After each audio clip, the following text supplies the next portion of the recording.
All right, picture this. You decide to spruce up your front entryway, maybe lay down a few tiles. You figure, hey, it's a simple weekend project, right? Well, what if that tiny little project spirals into a full-blown, year-long legal war with your homeowners association? Because believe it or not, that's exactly what happened here. So, how on earth could this little patch of tile lead to a formal legal battle? We're going to dive right into the case of Randall White versus the Quail Creek Villas HOA. Let's find out how a tiny 5 by 7 foot patch of tile ended up in front of an administrative law judge. It's kind of wild. Okay, so our story gets started back in the spring of 2022. The homeowner, a guy named Randall White, had these ugly stains on his concrete entryway. You know how that is. So his solution? He's going to cover them with tile. At first, he just laid them down temporarily, but pretty soon he decided, yeah, this looks good. Let's make it permanent. And this is where things get interesting, because this is where the two sides really draw their battle lines. From the HOA's point of view, this was a huge no-no, an unapproved exterior modification, a clear violation of the rules. But for Mr. White, he just saw it as a much-needed improvement over some damaged concrete. And he was banking on the idea that the rule book he got when he bought the house had his back. All right, let's look at the HOA's side of this. Their entire case is built on the foundation of their governing documents, the all-powerful CC&Rs. So what are CC&Rs? Well, the term stands for covenants, conditions, and restrictions. And you got to understand, this document is at the very core of every HOA.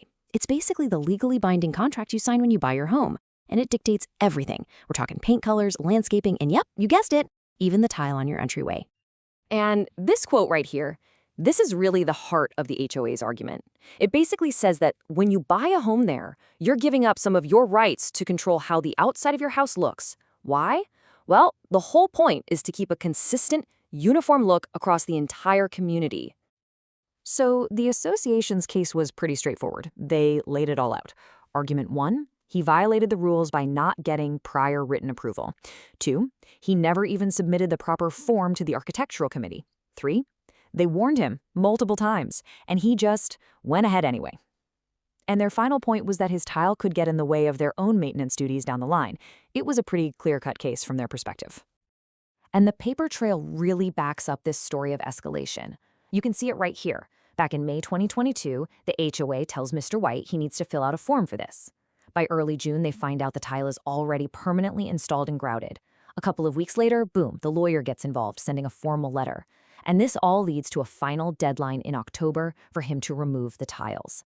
But hold on, Mr. White wasn't just sitting back and ignoring all this. No, he was building his own defense.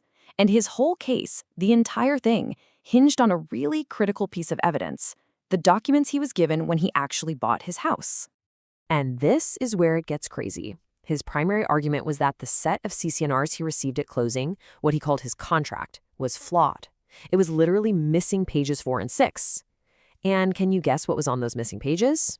Yep, the exact section, Section 3J, that the HOA was using to come after him.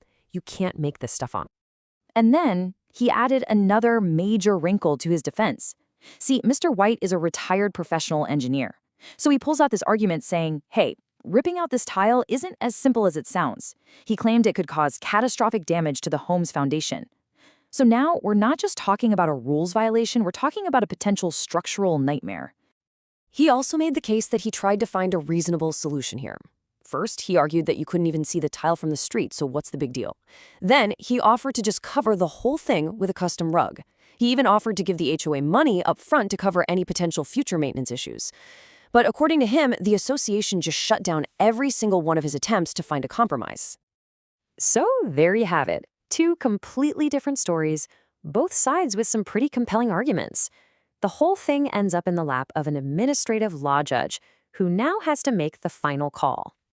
And it all boiled down to this one central question. You have a flawed contract on one side and an ignored rule on the other. Who does the judge believe? Is a homeowner off the hook if the copy of the rules they were given was incomplete? Well, the answer came back, and it was decisive. The judge ruled completely in favor of the HOA. Their petition was granted. And with that ruling came the financial penalties. First up, Mr. White had to pay the HOA back for their $500 filing fee. And that wasn't all. On top of that, he got slapped with another $100 civil penalty, which he had to pay to the Department of Real Estate. So why?